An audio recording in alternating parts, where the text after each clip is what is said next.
She thought the wedding of the year would crown her queen, until one spilled glass exposed her cruelty. In front of cameras and guests, the billionaire groom made a choice no one saw coming. The city had been buzzing for weeks, and when the morning finally came, the air felt charged, as though every conversation in every cafe and office lobby circled back to the same topic. Alexander Vale, heir to a fortune worth $10 billion, was marrying Cassandra Moritz, a woman whose beauty had been the subject of glossy magazines and whose sharp tongue had been whispered about in quieter circles. By noon, the street outside the historic ballroom was already blocked with black cars and flashing cameras, reporters pressing against velvet ropes, shouting questions at every guest who stepped out onto the marble steps. Security guards in dark suits formed a barrier, but it was impossible to block the shimmer of diamonds, the sweep of silk gowns, and the polished smiles that flashed for the cameras. The ballroom itself was a place made for stories. Its roof of glass arched high above, catching the autumn sun and scattering it into soft beams that danced across crystal chandeliers. White roses spilled from every corner, climbing tall silver stands, draped along banisters, filling the air with a sweet perfume that mixed with the sharper scent of polished wood and champagne. Rows of chairs faced the altar, each seat covered in ivory fabric, each tied with a ribbon that shimmered like spun gold. The orchestra tuned their instruments, the notes rising like a promise of grandeur. Guests whispered to each other as they were guided to their places, their voices hushed, but not enough to hide the tone of gossip that clung to every word. Cassandra was late, but no one was surprised. She was known for making an entrance, for commanding a room by forcing it to wait.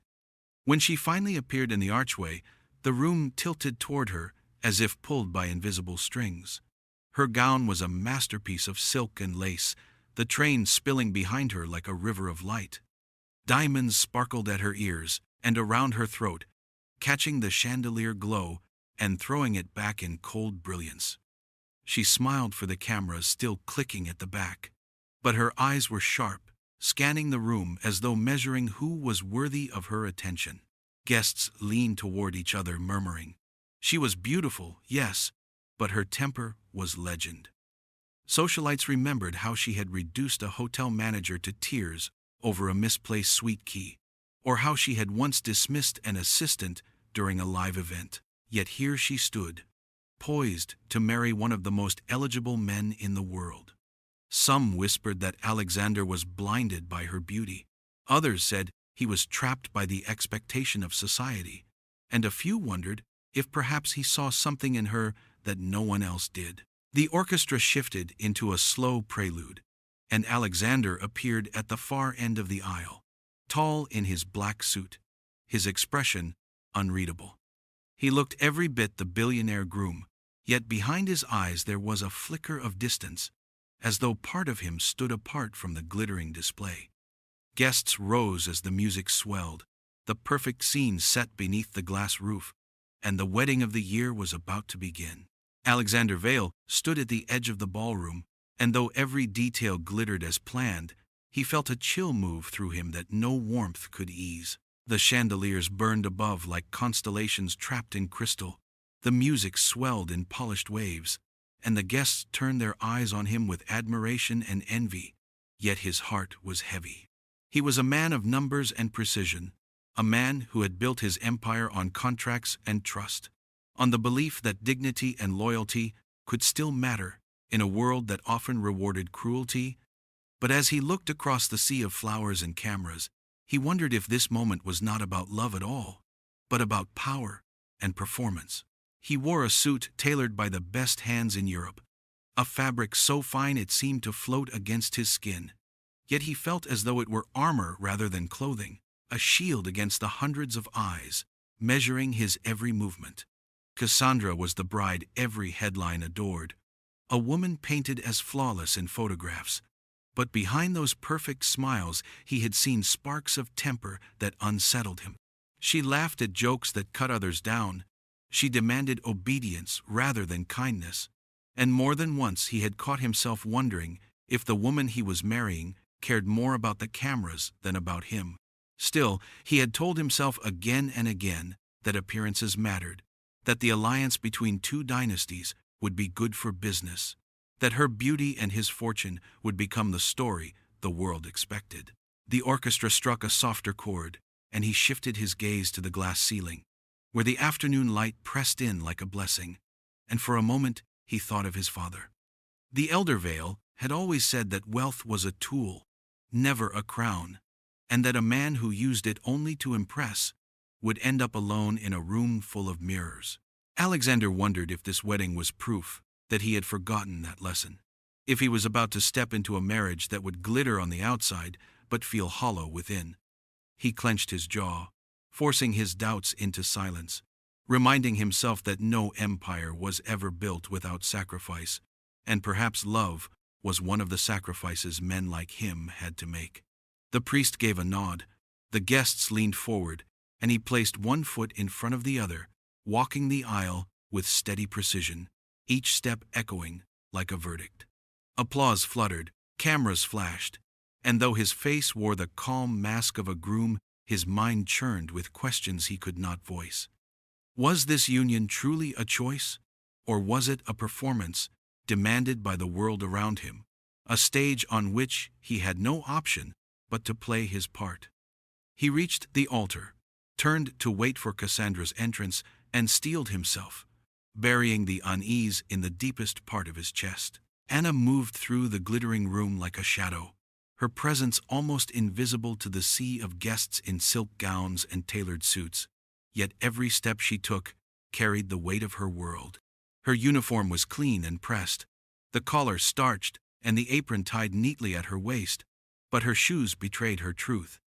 The black flats were scuffed and thinning at the soles, patched with glue more than once, worn down by endless shifts that stretched deep into the night. Each tray she balanced felt heavier than it should have, not only because of the delicate crystal glasses and plates it carried, but because it also held the burden of her family's survival. She weaved between tables draped in linen so fine it shimmered under the chandeliers, the air thick with the perfume of roses and champagne, and though her hands moved with practiced grace, her thoughts raced elsewhere. Every tip, every hour logged, was a brick in the wall she was trying to build against collapse. Her younger brother was at home, thin from illness, his medicine stacked in little bottles that drained more money than she could ever seem to earn.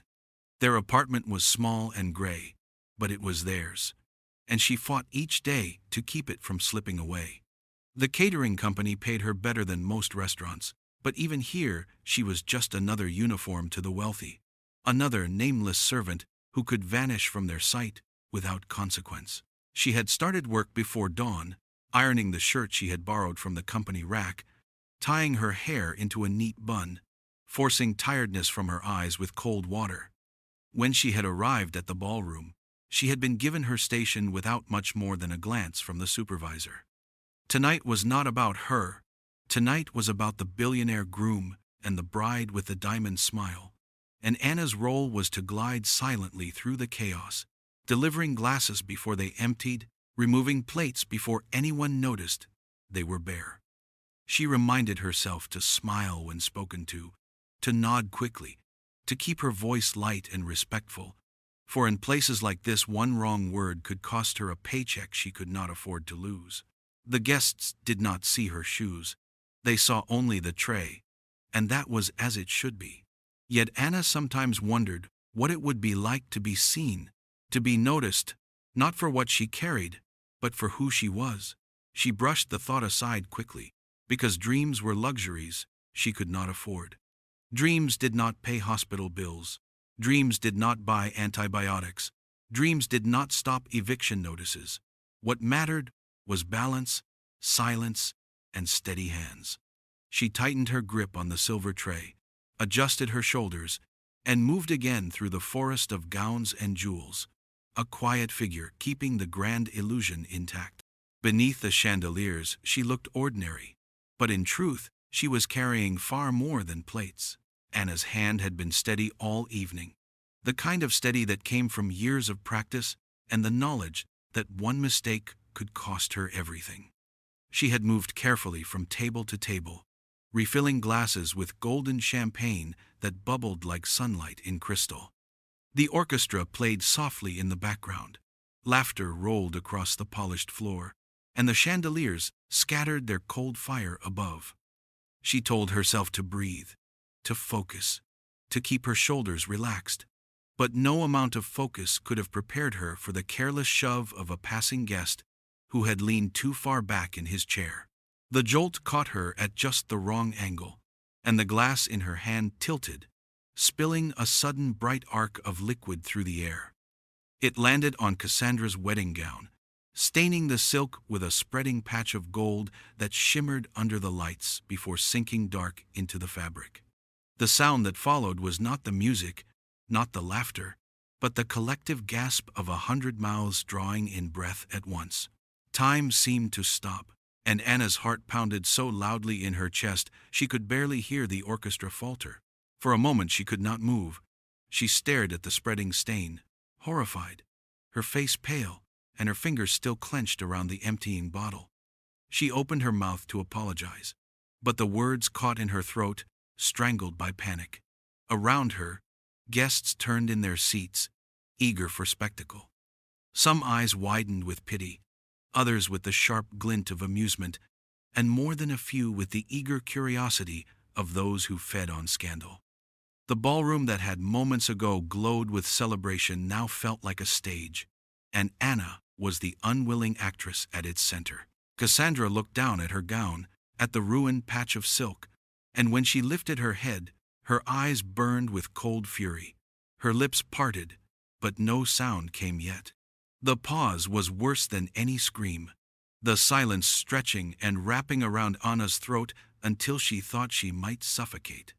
She forced herself to whisper an apology, her voice trembling, but even as the word left her lips, she knew it would not matter. In Cassandra's world, mistakes were not forgiven, they were weaponized.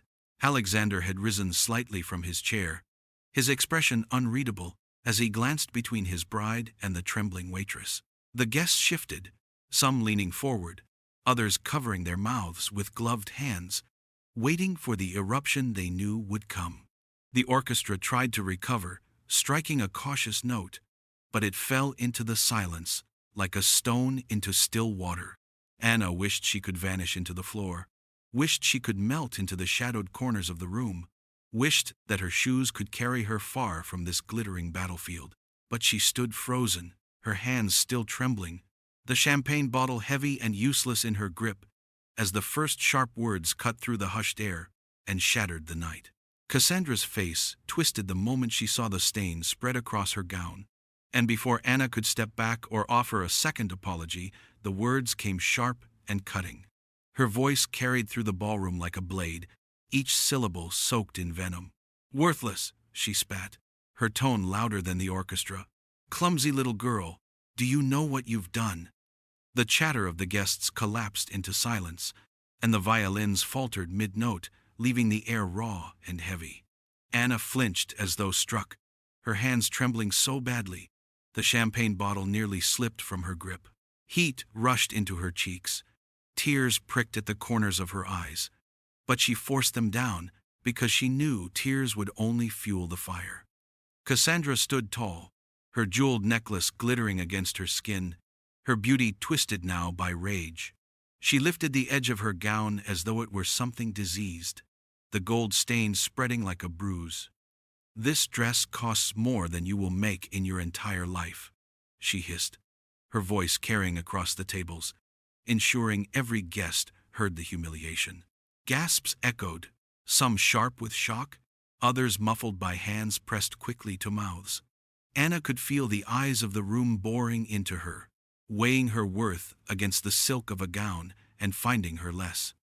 She wanted to disappear into the polished floor, to vanish into the shadows where waitresses belonged unseen and unheard. But she stood frozen, the center of a storm she had never wished to create. Cassandra did not stop. "How dare you walk into this room with your cheap shoes and your shaking hands and ruin my day," she shrieked, pointing one manicured finger like a weapon. Her voice rose higher, laced with fury, drowning the quiet breaths of the guests. At one table, a woman whispered to her companion, eyes wide with disbelief. But Cassandra did not notice. She was performing now, her anger a spectacle as grand as the chandeliers above. Anna tried to stammer another apology, her voice so faint it was nearly lost, but Cassandra cut her off with a laugh that was sharp and cold. "Do not speak," she snapped. "You have already done enough." The cruelty of her tone made Anna's stomach twist, yet she stood rooted to the spot, unable to move away for fear of drawing more wrath. Alexander's eyes were fixed on the scene, his jaw tight, his expression carved from stone. He said nothing yet, but his silence was heavy, and though Cassandra could not see it, something deep inside him was shifting. Around the room, the orchestra players lowered their instruments, waiting, while the guests sat in rigid stillness, afraid to move, afraid to breathe. Cassandra's rage filled the grand hall, filling every corner until even the roses on their silver stands seemed to wilt beneath the weight of her fury.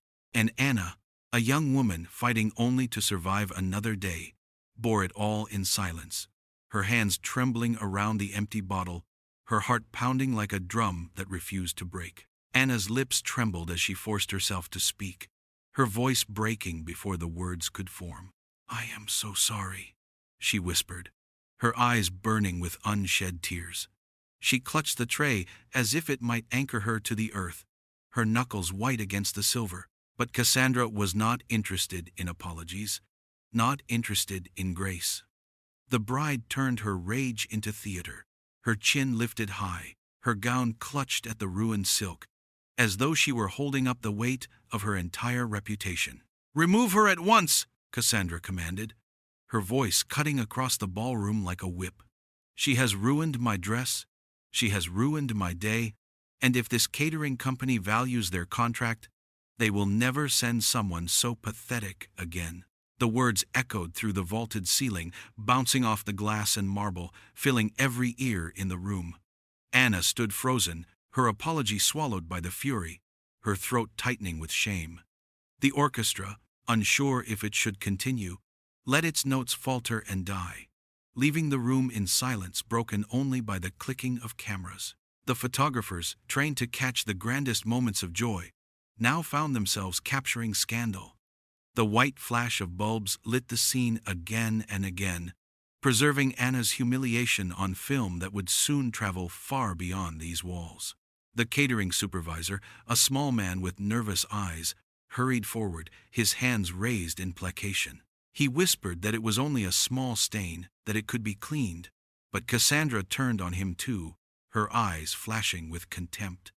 "Do you think I will walk down that aisle in a gown touched by the hands of incompetence?" she sneered, her words loud enough to ripple through the guests. "Do you think I will smile while your staff disgraces me in front of the world?"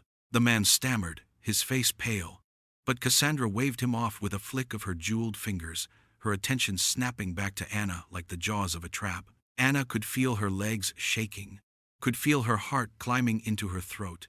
But she stood rooted to the spot, her body refusing to obey the desperate wish to flee. She could see the guests watching, some horrified, some entertained, their whispers crawling across the room like smoke. She thought of her brother at home, of the medicine that cost more than she could ever earn in a week, and knew she could not lose this job. Yet Cassandra was spelling out her ruin with every word, her threats hanging heavy in the air. "If this girl is not dragged out of here this instant, you will never work in this city again," she declared, her voice sharp with cruel certainty. The cameras kept flashing, the light burning Anna's shame into permanence. She lowered her eyes, unable to bear the weight of 100 stares. The roses that had seemed so beautiful when she entered now felt like silent witnesses to her downfall. Cassandra's laughter, bitter and triumphant, rang out, filling the silence with cruelty, and Anna's apology dissolved into nothing. Alexander stood at the altar, the music gone, the air thick with silence, and every eye in the ballroom pressed against his back.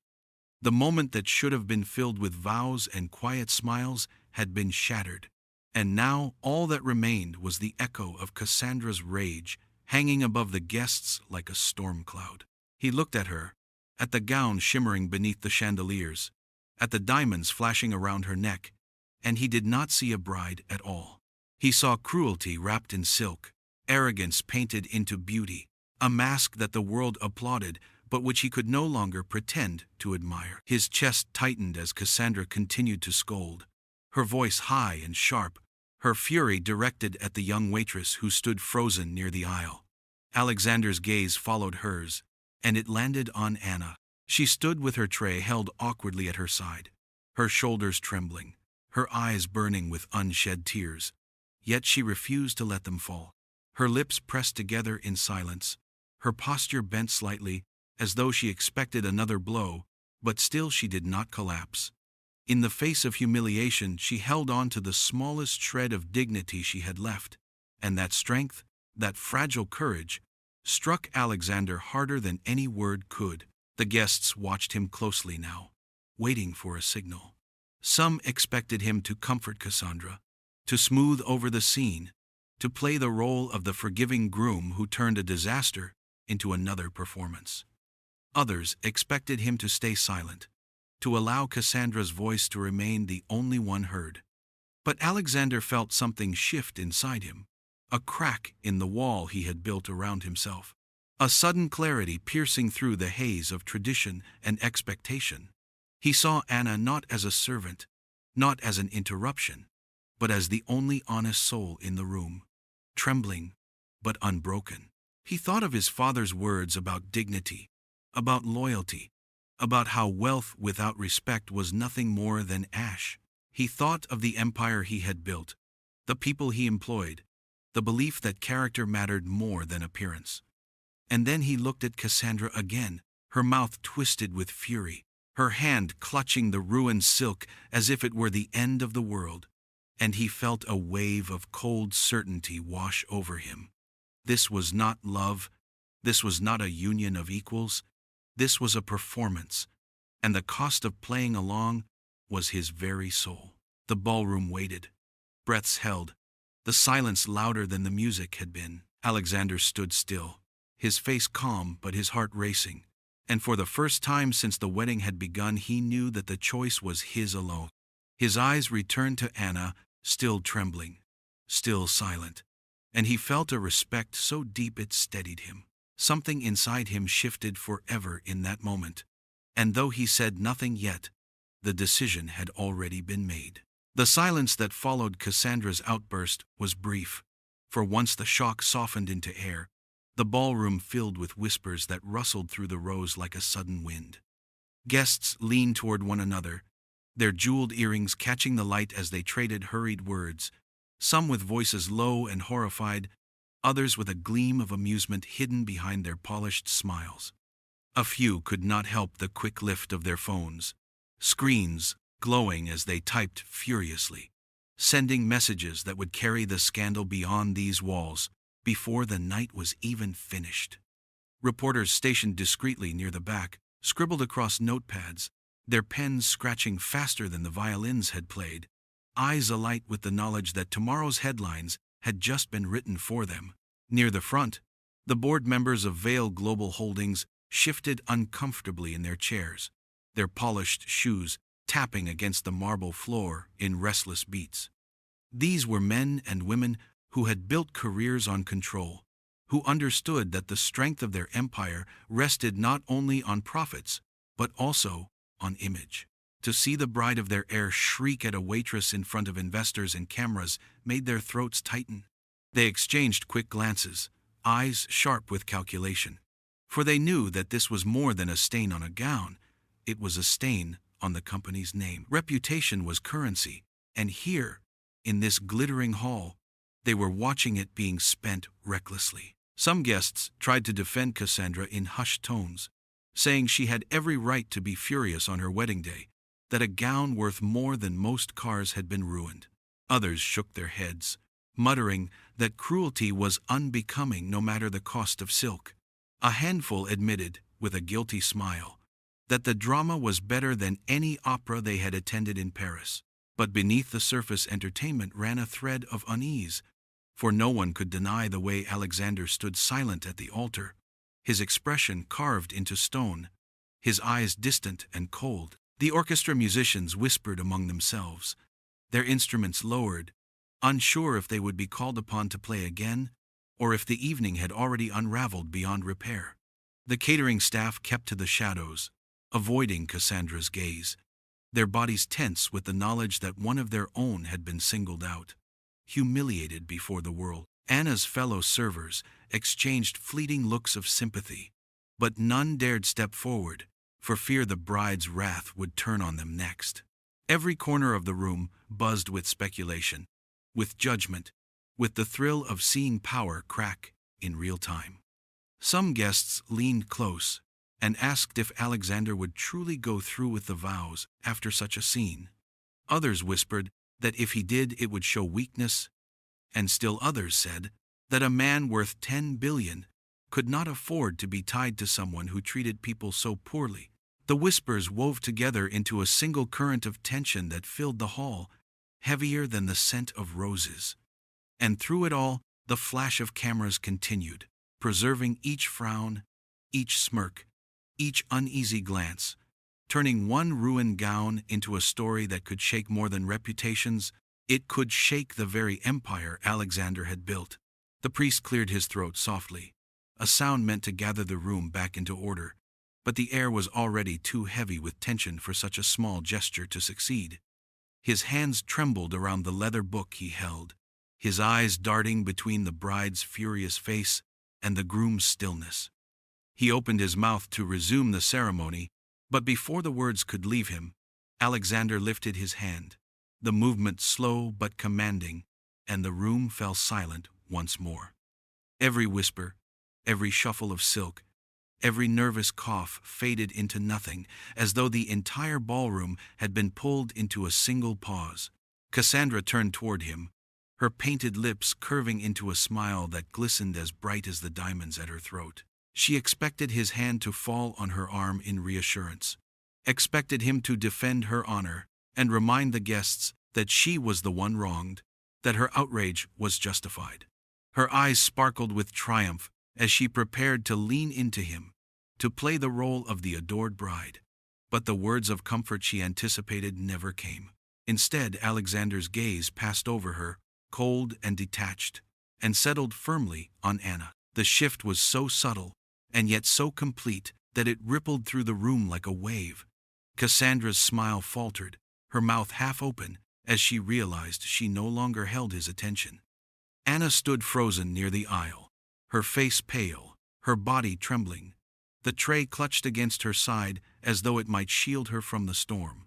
She had been braced for further humiliation, for the groom to echo his bride's fury, but instead she felt the weight of his eyes, steady and unyielding, and something inside her chest tightened with disbelief. The guests sensed it too, the turning of the tide. Their eyes darted between the bride and the waitress, their minds racing with the possibility that what they were witnessing was no longer a wedding, but something altogether different. The board members exchanged sharp glances, their unease deepening as they realized the groom was breaking from the script, refusing to play his role in the spectacle.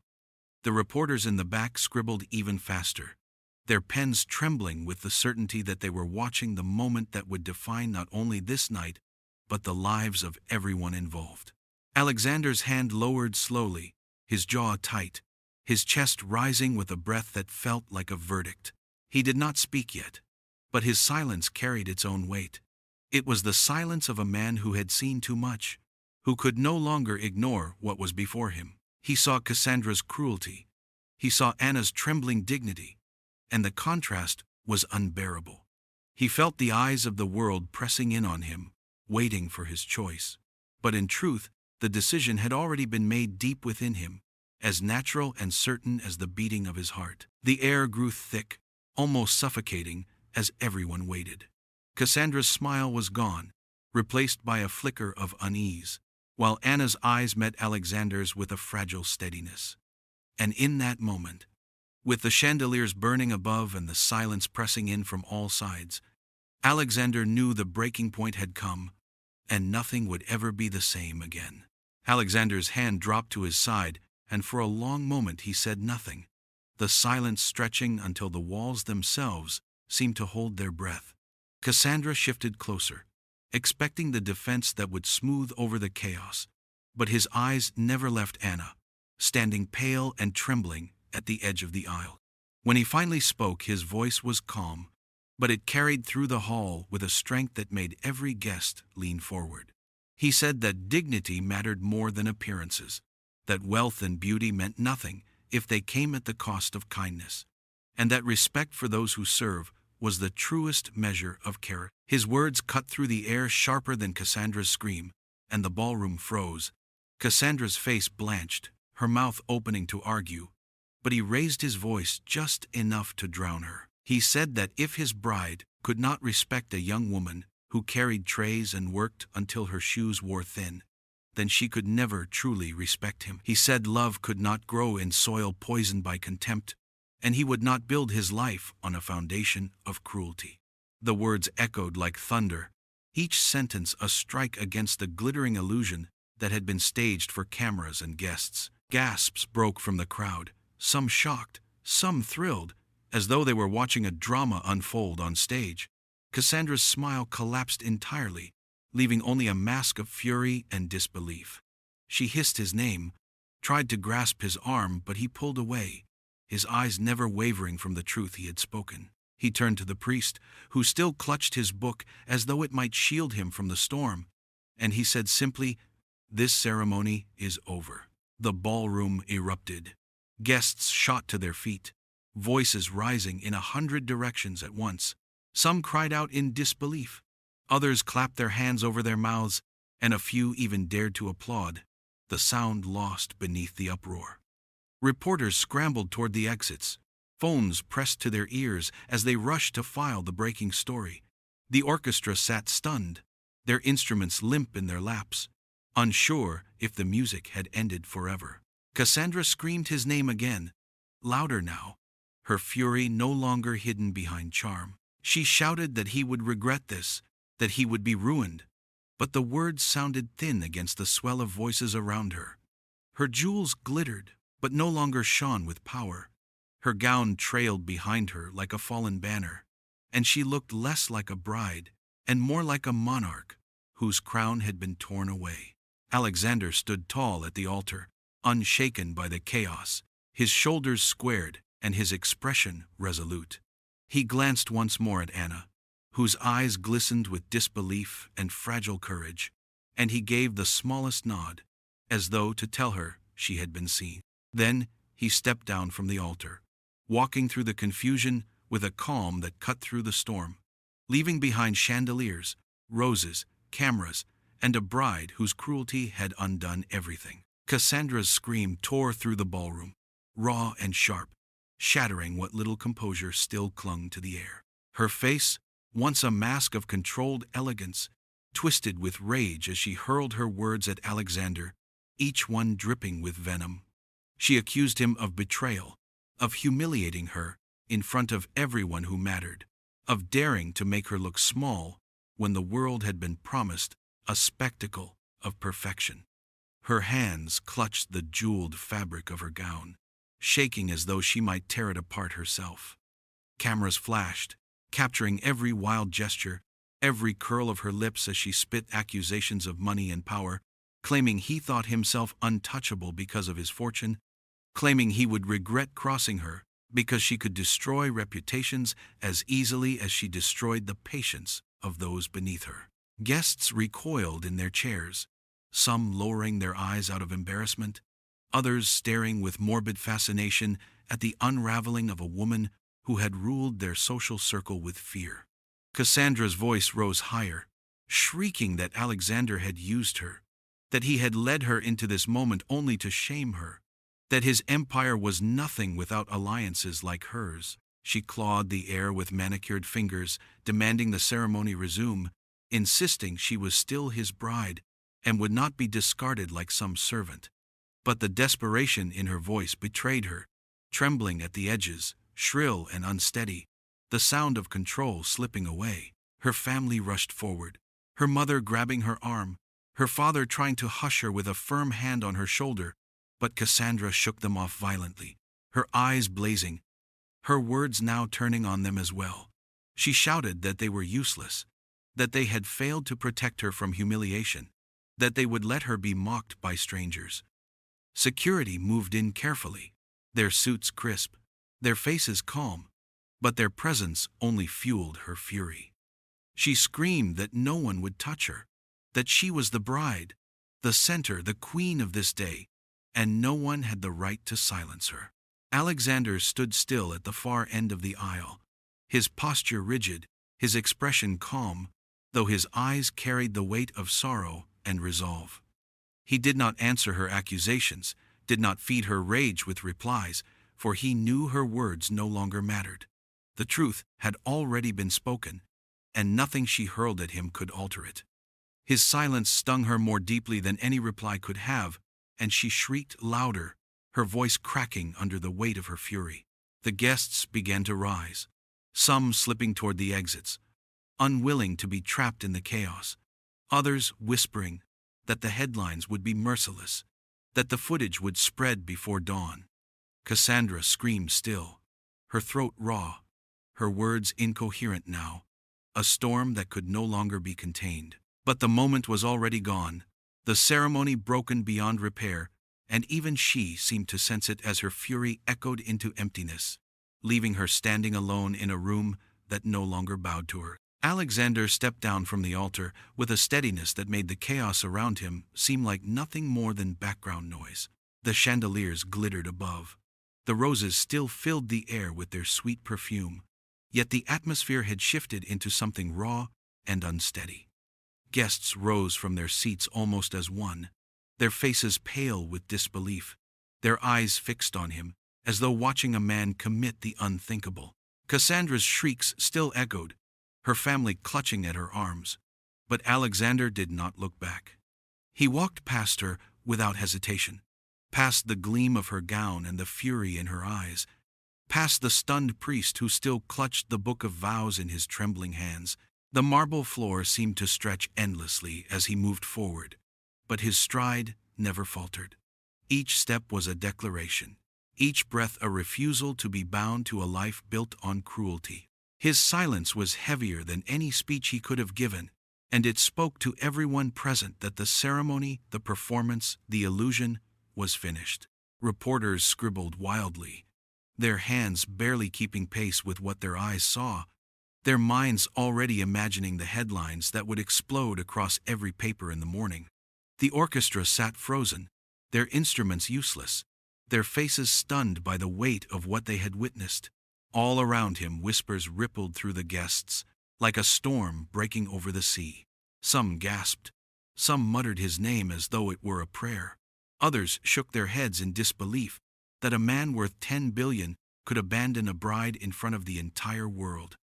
But Alexander did not stop, did not falter, until he reached the edge of the aisle where Anna still stood.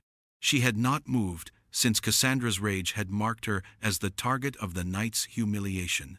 Her tray hung loosely at her side, her face pale, her eyes wide with disbelief at the scene unfolding before her. She had expected punishment, dismissal, perhaps even arrest, but never this. When Alexander stopped before her, the room seemed to hold its breath again, as if every person present knew this moment would be etched in memory forever. He looked at her, not with pity but with gratitude, and in a voice quiet enough that only she could truly hear, he said, "Thank you. You showed me the truth." His words were simple, but to Anna they felt heavier than the weight of the tray she carried. She blinked quickly, her eyes burning, unsure whether to bow her head or stand taller, torn between humility and the strange dignity his words had given back to her. Around them the ballroom buzzed louder, guests twisting in their seats, some with awe, others with outrage, but Alexander's calm presence silenced it all in her heart. He straightened, gave her the smallest nod of respect, and then continued walking toward the great brass doors at the back of the hall. The sound of his footsteps echoed like a verdict, leaving behind a broken ceremony, a fallen bride, and a truth that could no longer be denied. The moment Alexander's figure disappeared through the towering brass doors, the room erupted into chaos. The hush that had once fallen over the ballroom shattered into a roar of voices, each one rising above the next, as socialites leaned toward one another with wide eyes and gleaming jewels, their whispers sharp with gossip. Some clutched their pearls as though a scandal of this scale might spill onto them. Others smiled behind delicate hands, thrilled that the perfect facade had cracked before their very eyes. Champagne glasses rattled on tables as guests shifted restlessly, unable to sit still in the wake of what they had just witnessed. Investors from Vale Global Holdings, seated in the front rows, bent their heads close together, their voices urgent, their eyes darting toward the press that had already begun rushing toward the exits. They knew what this meant. They knew that no matter how strong the numbers were, the image was fragile. And this image had been destroyed in less than an hour. They muttered about stock prices and the board's reaction, about whether the public would see Alexander as principled or reckless, about whether Cassandra's name would drag them all into a storm too wide to escape. Their hands tugged nervously at their cuffs and ties, men and women used to control suddenly realizing how little they had over the events unfolding here. Reporters scrambled like soldiers in retreat, pushing past startled guests, phones pressed to their ears, cameras still flashing as they hurried into the night. They knew every outlet in the city would be screaming for details, and those who filed first would own the story. Their notepads fluttered, their pens scrawled half-legible quotes, their breaths short with adrenaline, as they pieced together what they had seen. One muttered into a recorder that the wedding of the year had collapsed into disaster in minutes, that the billionaire groom had walked away, that the bride had screamed in front of the world. Cassandra stood in the center of it all, her face blotched with fury, her gown still stained with champagne, her eyes wild as her family tried to shield her from the swarm of attention. She pushed against their arms, shouting that she would not be hidden, that no one would dare pity her. But the guests saw only a woman unraveling, her once flawless composure reduced to rage. The orchestra had long abandoned their instruments, the sweet perfume of roses now cloying in the heavy air, mingling with the sour scent of fear. The catering staff lingered at the edges, their uniforms stiff, their eyes wide with disbelief. They whispered among themselves, some terrified that their company would be ruined, others secretly relieved that Alexander had spoken aloud what they had always known, that dignity mattered more than silk and diamonds. Anna still stood rooted to her place, her body frozen, her heart racing, her name already a ghost on the lips of gossiping guests who had seen the groom pause at her side. The ballroom, once a stage for grandeur, had transformed into a battlefield of whispers, rumors, and scandal. The collapse was total, swift, and irreversible, and as the night pressed on, every guest knew they had witnessed history, a spectacle that would echo in headlines and memories for years to come. Cassandra was dragged behind the velvet curtain by her mother's trembling hands, her father close behind, his jaw tight as he tried to keep the scene from becoming even more public. But Cassandra was not interested in dignity, not anymore. Her voice rose the moment they stepped into the shadowed space backstage, her words like knives hurled in every direction. She accused her family of betrayal, of failing to protect her, of standing by while Alexander humiliated her in front of the world. Her mother tried to hush her, whispering that reporters were still close enough to hear, but Cassandra shoved her away with a sharp movement, her diamond bracelet catching on the silk of the curtain and tearing the delicate fabric. Her fury spiraled, unchecked, as she shouted that this was not her fault, that it was a conspiracy, that the waitress had ruined everything on purpose. She claimed her enemies had planted Anna to embarrass her, that Alexander had been planning this betrayal all along. Her father spoke her name in a stern voice, telling her to lower it before the staff and cameras caught more than they already had. But she turned her fire on him next, calling him weak, accusing him of caring more about his reputation than his daughter's happiness. His face paled, his eyes narrowing, but he said nothing more, choosing silence rather than add fuel to the flames. Outside the curtain, the hum of voices carried in waves. The ballroom still alive, with whispers and movement. And Cassandra could sense it, could feel her control slipping like water through her fingers. The cameras had captured her rage. The guests had seen her lose the poise she had once wielded like a crown, and no amount of money or beauty could erase the images already spreading beyond the walls. She clawed at the hem of her gown, ripping at the stained silk, sobbing in fury rather than sorrow, the fabric crumpling under her jeweled fists. Her cousins and friends hovered in a frightened cluster, offering soft words that only enraged her more. She shouted that they were jealous, that they had always wanted to see her fall, that none of them had ever deserved her company. One by one they drew back, their eyes flickering with pity, no longer willing to stand in the fire of her wrath. The arrogance that had built her empire in the social world, the fear she had inspired with sharp words and icy smiles, began to crumble before them, its foundation cracking under the weight of her own collapse. Cameras pushed closer, their lenses peeking around the edges of the curtain, catching glimpses of her ruined gown, her hair falling loose from its careful design, her face streaked with tears and smeared makeup. Photographers whispered excitedly, their shutters clicking in bursts, preserving the moment when Cassandra Moritz, once untouchable, fell apart before the world. And still she screamed, still she blamed, still she refused to look in the mirror of truth. But everyone watching knew it was over. Not just the wedding, but the fragile empire of fear she had built, collapsing in front of the very audience she had spent her life trying to control. The limousine door closed with a soft thud, and the chaos of the ballroom was sealed behind him, yet Alexander could still feel the echo of it pressing at his temples. He sat back against the leather seat, his breath steady but his chest tight, and for the first time that night, he allowed himself a moment of stillness.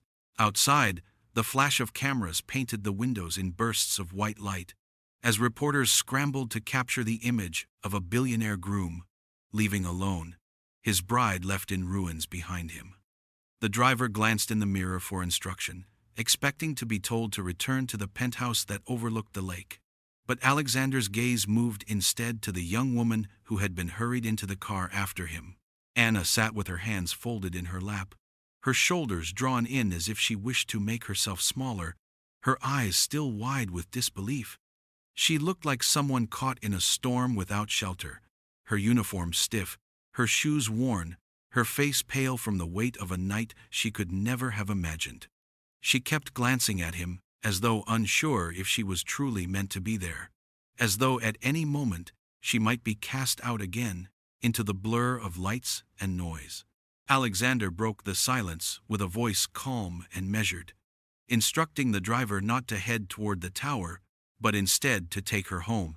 The driver nodded once, the car sliding smoothly into the river of traffic, the city lights stretching into streaks across the tinted glass. Anna tried to protest, whispering that she could take the bus, that he did not need to trouble himself with her, but Alexander shook his head. He told her simply that after what she had endured, ensuring her safety was no trouble at all. The words caught her off guard, her throat tightening, and for a moment she could not reply. She turned her face toward the window, watching the familiar streets pass by. The neon signs and crowded sidewalks, a sharp contrast to the chandeliers and roses she had just left behind. Alexander leaned back, his gaze fixed on the blur of lights outside, and felt a strange weight lift from his chest. He had walked away from a marriage that would have secured alliances, impressed investors, and filled magazines with images of perfection. Yet he felt freer now than he had in years. He thought of the look on Cassandra's face as her cruelty consumed her, thought of the strength in Anna's trembling silence, and knew he had chosen dignity over spectacle. The city rolled past, indifferent to scandal, but inside the car the air was lighter, quieter, almost calm. When the limousine finally slowed in front of a modest apartment building, Anna turned to him, her eyes shining with gratitude she could not put into words. He met her gaze, offering only a quiet nod, a gesture that carried more weight than any speech. As she stepped out into the night, her figure small against the towering city, Alexander watched her go, knowing the night had changed them both forever.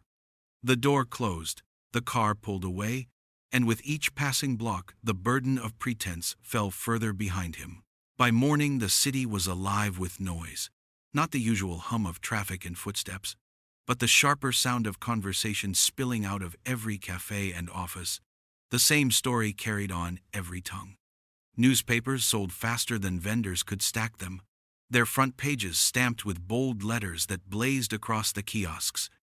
Billionaire groom cancels wedding after bride's outburst. Screens above sidewalks replayed the shaky footage captured on phones, showing Cassandra's scream, Alexander's calm words, and the moment he walked away. The video spread like fire, shared millions of times before breakfast, each replay pulling new viewers into the drama of what had once been called the wedding of the year. Talk shows invited analysts, gossip columnists, and etiquette experts to weigh in. Some said Alexander had humiliated his bride and broken an agreement between dynasties. Others argued that he had shown rare courage in standing for what mattered. Guests of the wedding leaked their own versions of the night, their voices disguised on radio interviews, each detail making the story grow larger than the ballroom itself. Socialites whispered about Cassandra's collapse, her shrill cries now public, her empire of fear turned into entertainment for a world eager for spectacle. Yet the louder chorus was not one of ridicule, but of respect. Strangers on the street praised Alexander for choosing dignity over appearances, for showing that no amount of wealth excused cruelty.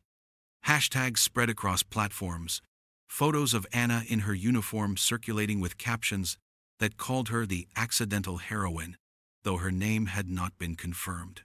Ordinary people who had never cared about Vale Holdings before suddenly spoke of Alexander as if he were more than a billionaire, as if he were a man who had reminded them that kindness mattered in a world that often forgot. In the financial district, where headlines usually sparked panic, the reaction was different. Traders who might have feared instability instead saw opportunity. By midday, shares in Vale Holdings ticked upward, investors interpreting Alexander's stand as proof of strong leadership, a refusal to compromise values for shallow gains. Analysts spoke of brand loyalty, of a company that now embodied integrity in the eyes of the public, and brokers smiled as numbers climbed. The collapse of a wedding had somehow become the rise of a stronger image, one that money could not have purchased. Cassandra's family, meanwhile, issued statements blaming stress and unfortunate circumstances, but the words did little to change the tide. Photos of her breakdown backstage had already circulated, her tears and fury plastered on every screen, her name trending not for beauty but for cruelty. Her social circle grew smaller overnight, invitations withdrawn, alliances crumbling as fast as the silk on her ruined gown. Alexander remained silent, his office releasing no comment, his phone lines shielded by assistants. But his absence only deepened the intrigue. The world speculated where he had gone, whether he regretted his choice, whether he would speak again. Yet behind the noise, Alexander sat in quiet, watching the firestorm from a distance, knowing he had stepped into history not as a groom, but as a man who had chosen truth when the world demanded performance. The boardroom was silent when Alexander entered, his steps measured, his expression calm but firm. The walls of glass reflected the morning sky, casting pale light across the polished table where his directors waited with cautious eyes. They had watched the scandal unfold, had read the headlines, and studied the market response, and though the stock had risen, they knew their chairman would not let the matter rest on numbers alone. He took his place at the head of the table, adjusting nothing, his presence enough to still the room. He began not with profits or forecasts, but with people. He spoke of dignity, of how wealth without respect was hollow, of how the strength of Vale Holdings would be measured not only in markets, but in the treatment of those who worked in silence beneath the chandeliers. He reminded them of the night when cruelty had exposed itself on the grandest stage, of how one young waitress with worn shoes had revealed more truth than the glittering bride ever had. The directors shifted in their seats, some uneasy, some nodding slowly, for they could feel the conviction in his voice. This was not a performance. This was the new direction of the empire. Alexander announced sweeping reforms, each one sharper than the last. Employee welfare programs would be expanded, health benefits increased, and a new standard of integrity would be woven into every contract. No manager would ever again hold fabricated debts over an employee. No worker would fear humiliation at the hands of those with power. He turned to the matter of Anna directly, his tone steady, but his eyes carrying weight. The catering company had attempted to penalize her, citing the incident as a breach, but he declared the penalty erased in its entirety. He told the board that what she had endured was not her failure. It was their warning, and from that night forward the company would be rebuilt on stronger ground. Gasps murmured around the table when he went further. He announced that Anna's younger sister, who had been struggling to continue her education, would have her schooling funded in full by Vale Holdings. He said that talent should never be crushed by poverty, that the future of any family should not be dictated by the cruelty of circumstance. And then he created something entirely new, a role that had never existed in the empire, one that would endure long after the scandal had faded.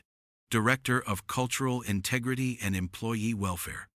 A position designed to ensure no worker was silenced, no dignity stripped away, no truth ignored. He declared that Anna would be the first to hold it, her courage, the foundation for what he called a legacy of respect. The directors looked at one another, some astonished, others quietly moved, and though questions lingered, no one opposed him.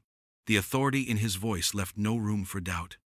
The meeting closed not with applause, but with a silence filled with something stronger, a sense that history had shifted. Alexander left the boardroom knowing the empire had been scarred, but also knowing it had been remade, not by diamonds or chandeliers, but by the courage of a waitress and the choice to honor her. Weeks had passed since the night the ballroom turned into a stage for scandal, yet its chandeliers still glowed with the same golden light, and the roses still spilled fragrance across the air as if nothing had changed. But for Alexander and Anna, everything was different. They returned not as strangers, thrown together by accident, not as a billionaire groom and a trembling waitress, but as two people bound by truth. The table where she had once stood frozen, her hands shaking around a tray, had been set for only two tonight.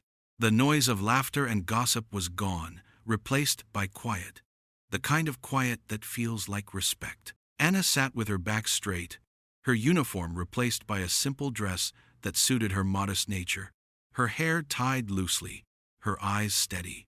On the table lay a folded napkin, not one that had been stained or discarded, but the same one she had clutched in desperation when Cassandra's fury had cut through her. She had held it then to hide the trembling of her fingers, to keep herself from falling apart in front of eyes that judged her worth by nothing more than shoes and circumstance. Tonight it lay there like a symbol, no longer a shield, but a reminder of how much had shifted since that night. Alexander sat across from her, his suit tailored but unpretentious, his expression softer than the mask he had worn on the day of the broken wedding. He reached across the table, his hand warm as it closed over hers, his grip firm enough to steady but gentle enough to comfort. She did not pull back, though her breath caught at the weight of the moment. The same man who had walked away from a crown of diamonds and cameras now sat with her, choosing the quiet truth of this table over the spectacle of an altar. The ballroom echoed with silence, the ghost of the past hovering in its corners, but Alexander broke it with a whisper that carried more than the loudest vow. He said, "The world has enough servants of pride. What it needs are servants of truth." His words sank into the space between them, into the folded napkin, into the floor that had once trembled with the chaos of guests rushing to gossip and investors whispering of collapse. Anna's eyes filled, not with fear this time, but with a deep acknowledgement that she had been seen and honored. For a long moment they sat like that, the chandeliers glittering above them, the roses standing tall in silver vases, the city moving outside but leaving them untouched. To anyone watching, it might have seemed simple, a billionaire clasping the hand of a young woman who had once been invisible. But to them it was everything. The final image of a story that had begun with humiliation and ended with dignity. The folded napkin lay between them, no longer a mark of trembling, but a quiet banner of truth, a promise that pride would never again sit higher than respect. If this story moved you like it moved us, don't forget to give it a like. And if you want more stories like this one, hit subscribe. We'd love to have you with us.